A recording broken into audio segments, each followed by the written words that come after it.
Good morning friends. स्वागत है आप सबका आपके YouTube channel physics for you में। दोस्तों, आज हम लोग जो लाइव क्लास ले रहे थे उसमें थोड़ी सी प्रॉब्लम आ रही थी, इसलिए आज के इस लेक्चर का वीडियो मैं अपलोड कर दे रहा हूँ यूट्यूब पर। आप अपने सहूलियत के हिसाब से देख लीजिएगा जब भी जिसे टाइम मिले। लाइव क्लास आज नहीं ले पाया, इसलिए मैं आज इसका वीडियो अपलोड कर दे रहा हूँ। तो हमारा टॉपिक था दोस्तों मैनोमीटर। फ्लूइड मैकेनिक्स हम लोग पढ़ रहे हैं। फ्लूइड में जो हमारा टॉपिक था वो प्रेशर मेजरिंग डिवाइस। तो हम लोग एक पढ़ चुके थे, पहला क्या हम लोगों ने पढ़ा था बैरोमीटर। प्रेशर मेजरिंग डिवाइस जो पढ़ा था बैरोमीटर, ये कौन सा प्रेशर मेजर करता है? ये एटमॉस्फेरिक प्रेशर मेजर करता है। नेक्स्ट है हमारा मैनोमीटर। ठीक है, मैनोमीटर के बारे में पढ़ते हैं दोस्तों। तो मैनोमीटर यूज कहाँ किया जाता है? तो सबसे पहले इसको जान लेते हैं।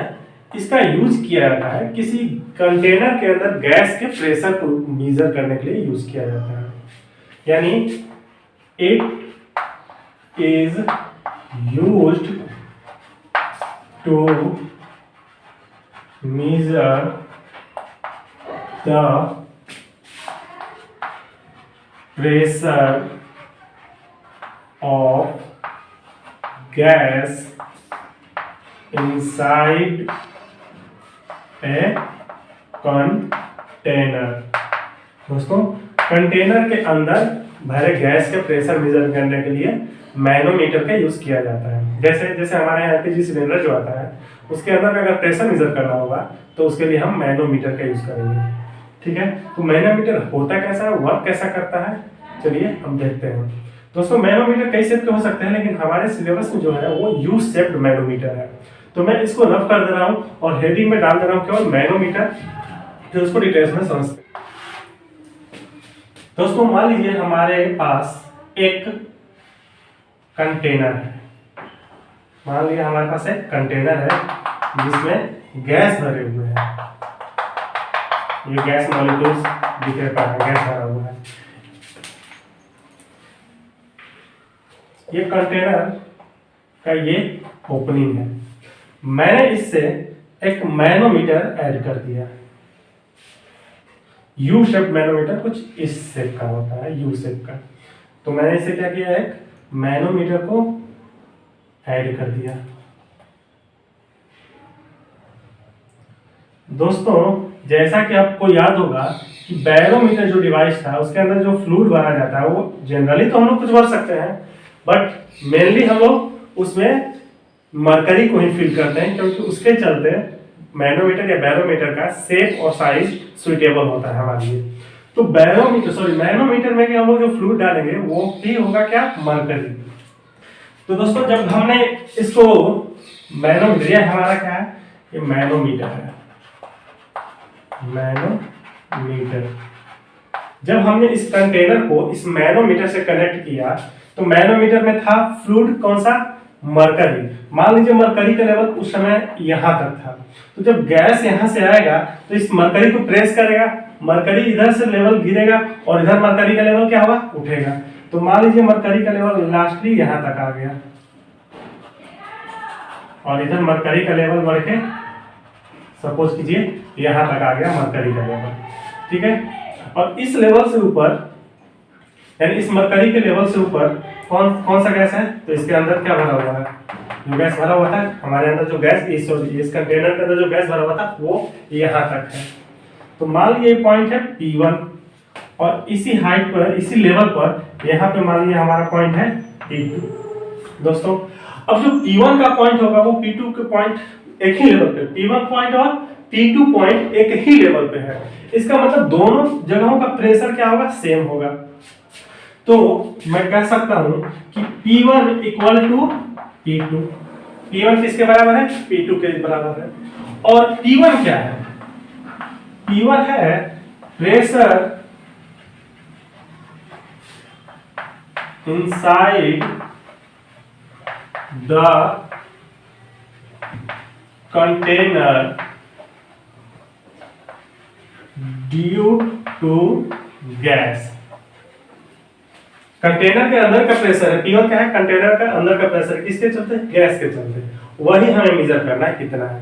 तो दोस्तों हम ये तो अभी मेजर नहीं कर पा रहे हैं, लेकिन अगर हम किसी तरह एनी हाउ P2 को मेजर कर लिए, एनी हाउ हमने P2 को अगर मेजर कर दिया तो हमारा P1 पता चल जाएगा। क्यों? क्योंकि P2 पे जो प्रेशर है वही P1 का प्रेशर है। तो चलिए इसको P2 को कैसे मेजर करते हैं। दोस्तों मान लीजिए ये मरकरी P2 लेवल से एज हाइट तक ऊपर है, मरकरी का जो लेवल है वो P2 से कितना हाइट है, ऊपर। और ये खुले भाग का जो प्रेशर होता है वो हम जानते हैं एटमॉस्फेरिक प्रेशर होता है, जिसको P0 भी बोला जाता है, ठीक है।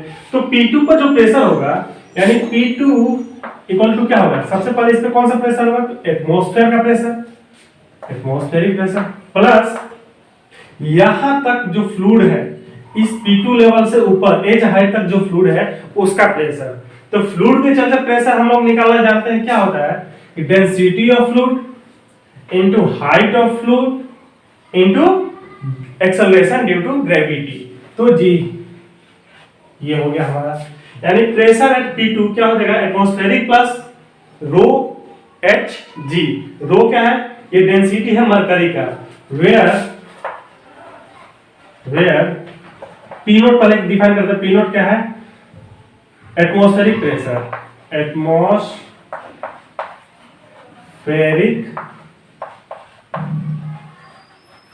प्रेशर। रो क्या है, डेंसिटी ऑफ मरकरी, और जी क्या है, एक्सेलरेशन ड्यू टू ग्रेविटी, जिसका वैल्यू कितना होता है 9.81 मीटर पर सेकेंड स्क्वायर। ठीक है दोस्तों, तो हमने P2 का प्रेशर मेजर कर लिया। P2 का प्रेशर क्या आया, P0 यानी एटमॉस्फेरिक प्लस रो Hg यानी मरकरी का density into height into expansion due to gravity. और मरकरी का जो डेंसिटी होता है वो लगभग 13.6 या 13.8 किलो न्यूटन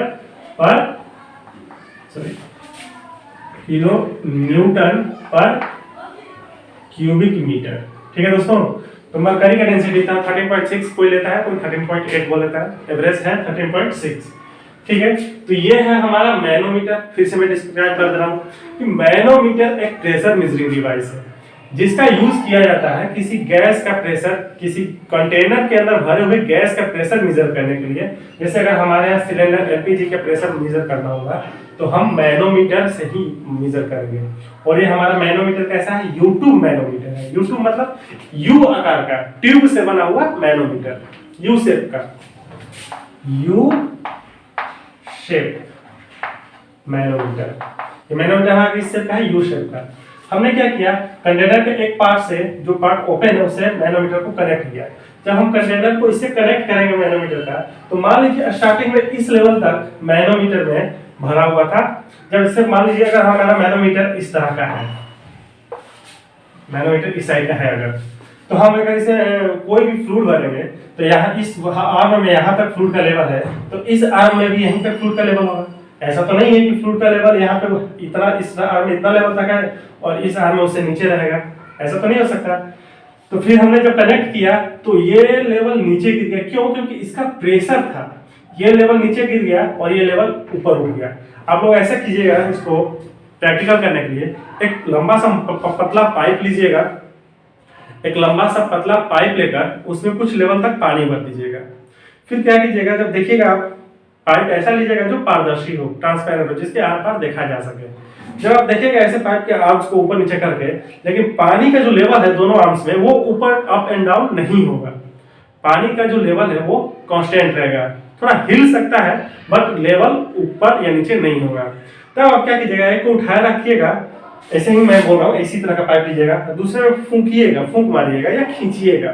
तो जब आप फूंक मारेंगे तो जिस आर्म में आप फूंक मार रहे हैं उसमें प्रेशर लेवल क्या हो जाएगा, डाउन हो जाएगा, और दूसरे वाले में लेवल बढ़ जाएगा। देखिएगा, ज्यादा कस के फूंक मार दीजिएगा तो आपके मुंह पे भी पानी आ सकता है।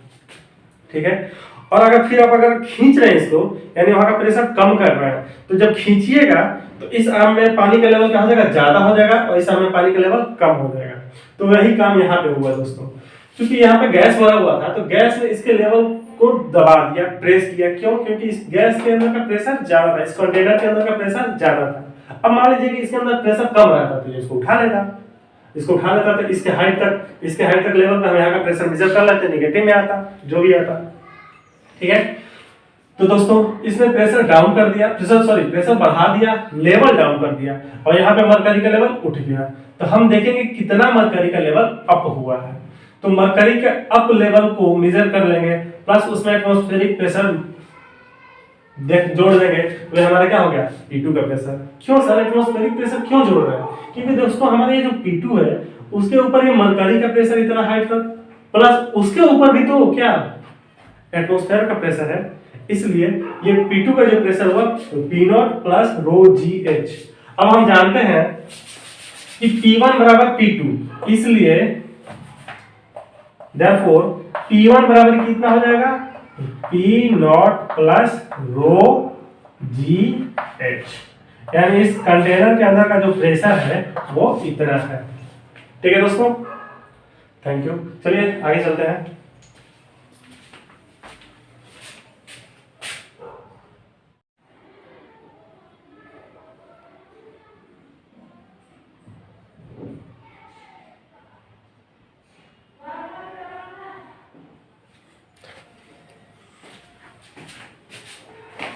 हाँ तो दोस्तों ये नोट्स हैं, 2 नोट। क्या लिखा हुआ है नोट्स में?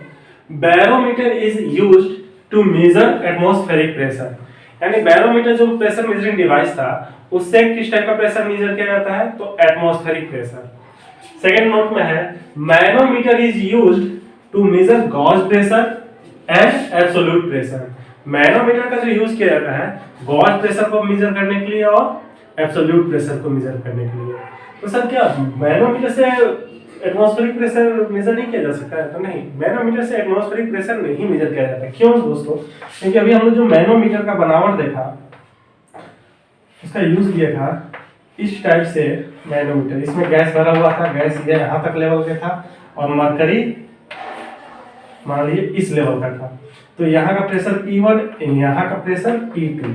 हमने P2 का प्रेशर मेजर किया, और हम जानते हैं कि क्या एटमॉस्फेरिक प्रेशर क्या होता है? जो सी लेवल पे यानी ऊपरी परत पे जो प्रेशर लगे वो एटमॉस्फेरिक प्रेशर होता है। लेकिन हम तो यहाँ का प्रेशर मेजर कर रहे हैं मैनोमीटर से। हम यहाँ का प्रेशर मेजर कर रहे हैं, इस पॉइंट पे प्रेशर मेजर कर रहे हैं। तो ये तो एब्सोल्यूट प्रेशर हुआ नहीं, सॉरी ये तो एटमॉस्फेरिक प्रेशर नहीं हुआ। ये कौन सा प्रेशर हो सकता है? ये एब्सोल्यूट प्रेशर हो सकता है और गॉज प्रेशर हो सकता है। क्यों? क्योंकि एब्सोल्यूट प्रेशर क्या होता है और गॉज प्रेशर क्या होता है? ये प्रेशर डिफरेंस होता है किसी पॉइंट का एटमॉस्फेरिक प्रेशर से। ठीक है दोस्तों, चलिए नेक्स्ट टॉपिक स्टार्ट करते हैं। नेक्स्ट हमारा टॉपिक जो है वो है pressure exerted by a liquid या इफेक्ट ऑफ ग्रेविटी। यानी लिक्विड के अंदर जो प्रेशर होता है लिक्विड के चलते वो क्या होता है, कैसे होता है देखते हैं। मान लीजिए कि हमारे पास एक कंटेनर है, मान लीजिए हमारे पास ये कंटेनर है,